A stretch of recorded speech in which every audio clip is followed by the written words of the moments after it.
The engines on the island of Sodor look forward to Halloween.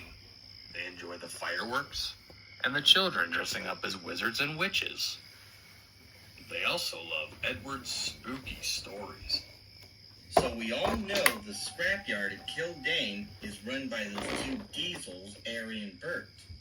The engines chuckled. Normally, the mention of the two scrap diesels would make the engines nervous, but they were currently away being mended at the works. This meant the engines could celebrate Halloween in peace. But I'm sure you didn't know that the Kildane scrapyard was once run by a steam engine when it first opened. The engines were surprised, but encouraged Edward to continue, and this was the story he told.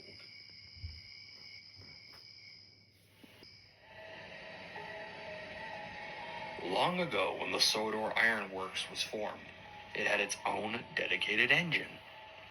This engine would prove to look like Donald and Douglas, but this engine was not a Caledonian. This engine was a Johnson 3F with a Fowler tender. The only reason some would think this was her round cab windows. In all honesty, this engine had gained her cab from a scrapped engine, and she had it refitted to herself. This engine had no official name, but many engines just referred to her as Stella. Stella was a hard worker, always shunting trucks filled with slag that floated to the top of the molten iron, or shunting trucks to a place in the smelting shed called the Edge. It was so named as it was elevated above the furnaces to allow the scrap to be simply dumped out at the ends of the trucks. This was done so trucks could be unloaded quickly from truck to the furnace and for the company to save money.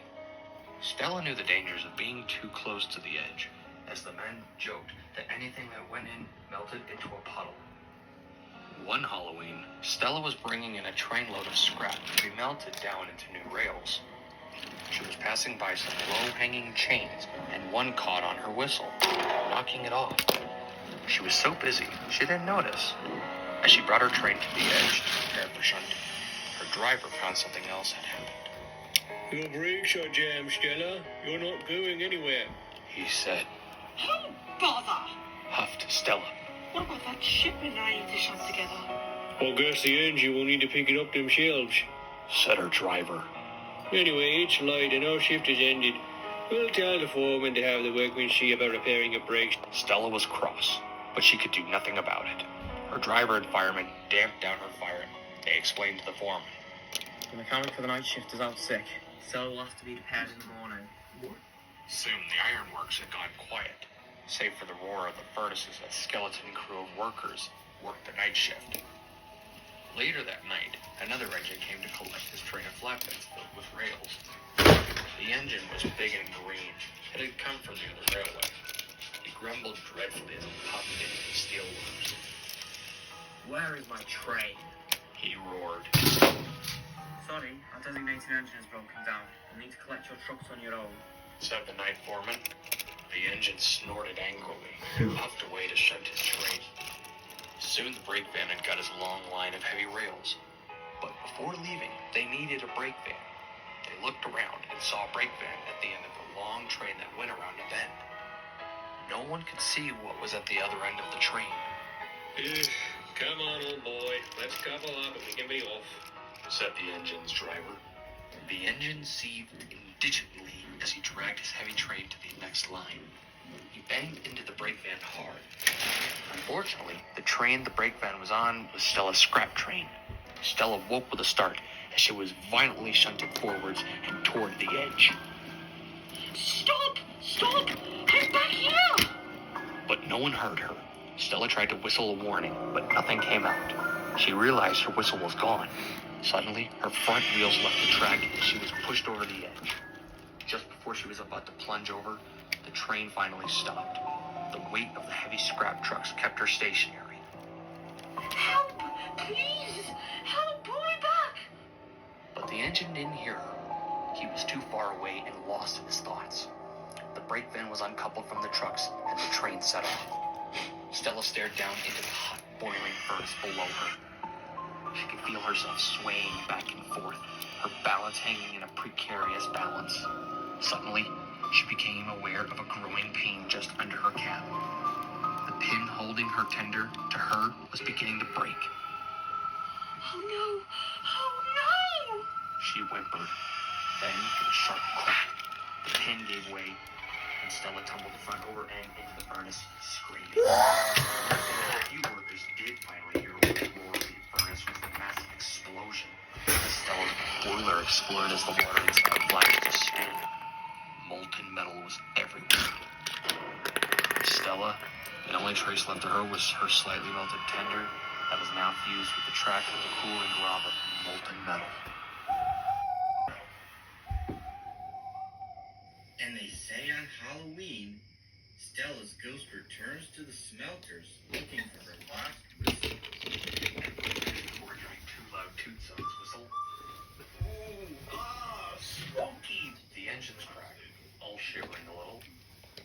Just then, a familiar car pulled up. It was Sir Topham Hatt. Good evening, engines. Getting the night started with some scary tales, I see. He then turned to Thomas, Percy, and Duck. I have a special job for you. You are to collect some scrap from the smelter's yard tonight for slow goods to the mainland in the morning. On Halloween?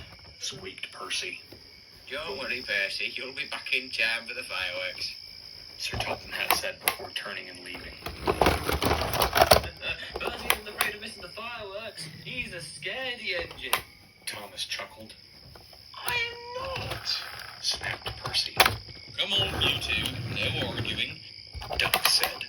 We have a job and we should do it If you say Great Western Way again, Duck, Gordon interrupted, grumbling, then you could sleep on the Little Western tonight. The three engines puffed away. At the smelters, all Percy could think about was Stella the ghost engine. Thomas knew Percy was scared, so he kept on teasing Percy. Oh, hello, Percy. How are you? Oh, what's that up there? Is it a spook? Thomas squeaked, It's just a piece of twisted scrap, said Percy. isn't it? You can never be too sure. Careful, the ghost engines engage you. Thomas said spookily as he puffed away. There's no such thing as ghosts. Snapped Percy. Duck looked over at the little green engine sympathetically. No one is brave all the time. But I'm not a scary engine. Later, most of the work was done, but there was still one more job to do. The manager spoke to the engines. Well done, you three. Now I just need one engine to finish up for tomorrow. Ari and Bert should be back to work then, and I don't want to hear them grumbling about extra work. Duck looked at Percy and winked. He was going to pay Thomas back for his teasing. Please, sir. Oh, I'm sure Thomas wouldn't mind. He said. Of course not. Thomas boasted. I'm not a scaredy engine. You'd know all about that, wouldn't you, Percy, eh? And with that, Duck and Percy left their trays of scrap in the office. Once Thomas was alone, every sound and shadow was spooky. He was beginning to feel very scared. Well, there's no such thing as ghosts. There's no such thing. He said nervously. Suddenly, there was a quiet hiss, like the hiss from a steam engine's cylinders. Who's there? Thomas whimpered. There was no reply. Thomas's crew then returned from the station office. Come on, Thomas. Let's get a start on shunting. Said his driver. Thomas glanced nervously around as he backed down to start shunting. As he looked toward the back of the smelting shed, he thought he saw a rusty tender sitting in the shadows. Thomas wasn't sure. The tender looked melted, or so he thought as the flickering sparks lit the shed up. As Thomas backed down into a disused part of the smelting shed to turn back around to begin shunting, he looked all around for ghosts. He was so busy doing this, he didn't watch where he was going. The chains hanging from the cranes felt like ghost fingers as they scratched against his cab. Oh, hey! Something's got me! No, get off! Go away! Go on! He came to a stop in the siding as his fireman stepped down to set the points so the little blue tank engine could head back home. Thomas wheezed steam loudly. Suddenly, an old steam whistle sounded out. The ghost whistle! Cried Thomas. He was so scared, the moment his driver opened the regulator, Thomas raced to feet as fast as his wheels could carry him. The driver thought it was just the shift changes. Whoa, Thomas, slow down. We still have shunting to do. Thomas didn't care. The ghost engine is after me! He cried. At Wellsworth, Duck and Percy had dropped their scrap trucks off at the yards. They were waiting for Thomas to join them. I'm sure Thomas is feeling spooked now. It was annoying of him to tease you that way, Percy. Duck chuckled. Oh, he was just playing. Said Percy. He had relaxed and now didn't feel as scared as he had before. After all, I think he's just getting back at me for scaring him with that cart of mine. I do hope he's not too much later. I wouldn't want him to miss the fireworks. Just then, Thomas wheeshed by the two engines. Clear away! He's after me! I don't think he'll be late. Chortled Duck.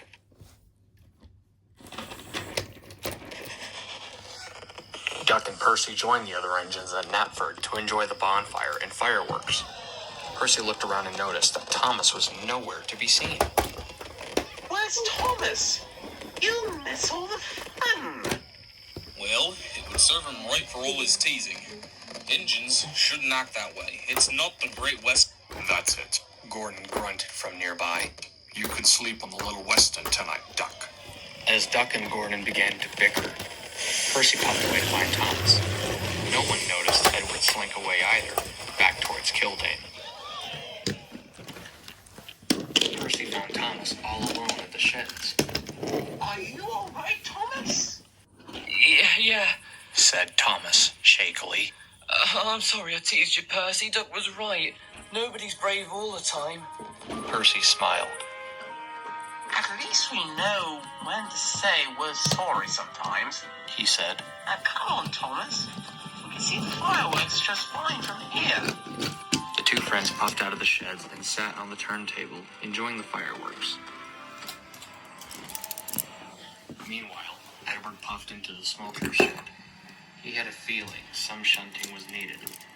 But as he puffed along, he saw all the tracks in line, ready for work the next morning. He puffed into the disused part of the sheds and stopped. Seems we don't have to do any work after all. Said his driver. Driver? Could you give me a moment? Sure, old boy. Come on, Sid. Let's get some coffee while we're here. Once Edward's crew had left, he looked around. Besides the fizzing sparks and the sounds of the smelter shed, everything was quiet. I know you're here. He said, quietly. For a while, nothing happened, until an engine quietly puffed up from around a pile of scrap. Playing tricks again? Edward asked. The engine gave a cheeky hiss of steam. I'm surprised that you're still here. I would have thought you'd have moved on after the steelworks bought those two diesels. The engine hissed again, this time with less approval. I know you worked here, but you shouldn't linger. Your unfortunate and horrible accident was in the past, and the work can be handled now that there are engines working here all the time. You don't need to stay. The engine hissed again. Argue all you want, but this place can manage alone. Or is there another reason you are here? The engine hissed again, more sheepishly. Edward looked back and saw the rusty tender sitting quiet and forgotten. You know a tender really isn't a part of us, right? Even if we feel our couplings, tenders can be swapped out for completely new ones. They are an extension, but not fully a part of our being. The engine growled a little. You can deny it all you want, but given how forgotten this line is, I have a feeling you'll be waiting here a long time still before you're reunited with your tender. How much longer are you going to wait? Until it turns to dust? The engine gave a hiss that sounded unsure. Well, you'll have all the time in the world then to figure that out. You were always a little stubborn. The engine gave a hiss that sounded almost like an airy giggle. Then it began to puff away. I hope you'll keep the cheeky jokes in the meantime. Not every engine is ready to understand how complicated life and death is. Puffing faded away into the sounds of the smelters. Edward looked up into the dark shadows for a moment longer before his crew returned and he puffed back to the sheds. He wasn't sure if the spirit would behave, or if anything it could do would be noticed by Ari or Bert. But at the same time, he didn't need to know. He had a feeling sooner or later Stella would see sense and move on at last. She always did in the end.